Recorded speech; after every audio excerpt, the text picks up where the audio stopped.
Well, the South African President, Cyril Ramaphosa, has called the country's biggest opposition party disingenuous. Now, that's after the Democratic Alliance wrote to Washington asking the US government to oversee the South African general election in May this year. We say, do come and monitor. But now, for a non-state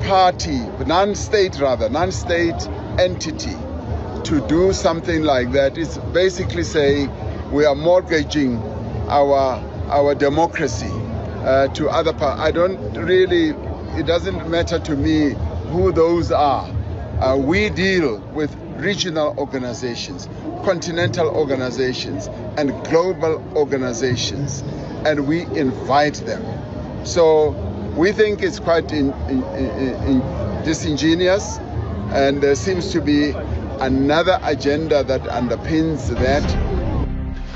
Let's cross live now to historian and author Gerald Horne. Gerald, thanks so much for joining us. Now, on the face of it, this letter, I guess, would seem fairly reasonable. I mean, what's wrong with asking to ensure the integrity of upcoming elections and maybe a PVT count? Well, you have to understand the context being that relations between Washington and Pretoria are headed to the basement. This has a lot to do with South Africa's relationship with the BRICS, Brazil, Russia, India, China, South Africa, which Washington fears is challenging credibly the hegemony of the so-called Group of Seven led by Washington, the Western Europeans, and Japan. Washington is also upset because South Africa dragged the U.S. ally Israel into the International Court of Justice on a charge of committing genocide in Gaza.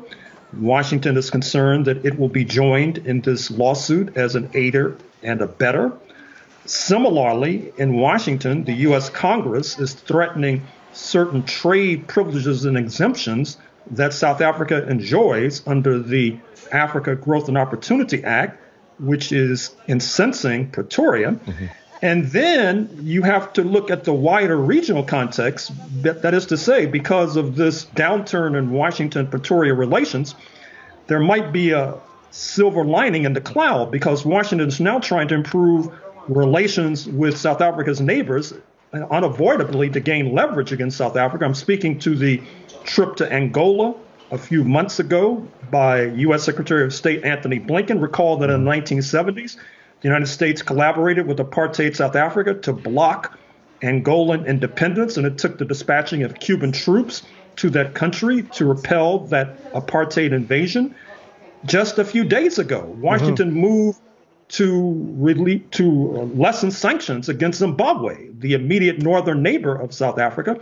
That is to say, it tightened sanctions on the leaders and reduced them on the nation itself, and which was a real turnabout, and also points to this changing diplomatic relation between Pretoria and Washington. Speaking more domestically about the situation in South Africa at the moment, in this letter, Gerald, the DA seems somewhat concerned about the ruling ANC party, and particularly the former President Jacob Zuma's MK party. It seems to believe that they're a threat to peace and stability within South Africa. Would you say that's the case? No, that's laughable. It's well known that South Africa has one of the sturdiest and most stable democracies on the African continent. It's also well known that the so-called Democratic Alliance is a neo-apartheid policy, which is in bed with Washington. I'm sure that President Ramaphosa sees it as basically a cat's paw of U.S. imperialism, and I think that would help to generate his incensed reaction to this letter. Well, sticking on that theme and the letter, it also claims that the ANC is trying to forge alliances with malign international actors and tyrannical regimes. What's your take on that as well, Gerald? Well, that's a thinly veiled reference to my initial point. That is to say, Washington is upset with South Africa's close relations with Russia and with China in particular. It also has positive relations with Iran as well.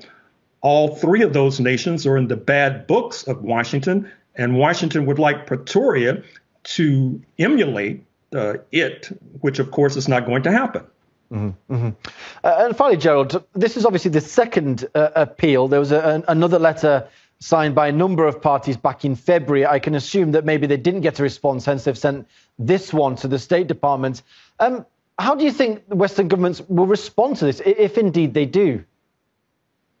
Well, I assume that the United States in particular will seek its further enhanced collaboration with the Democratic Alliance. Mm-hmm. Recall that there was a controversy just a few months ago when a U.S. envoy in Pretoria charged that South Africa was supplying Russia militarily with regard to the conflict in Ukraine.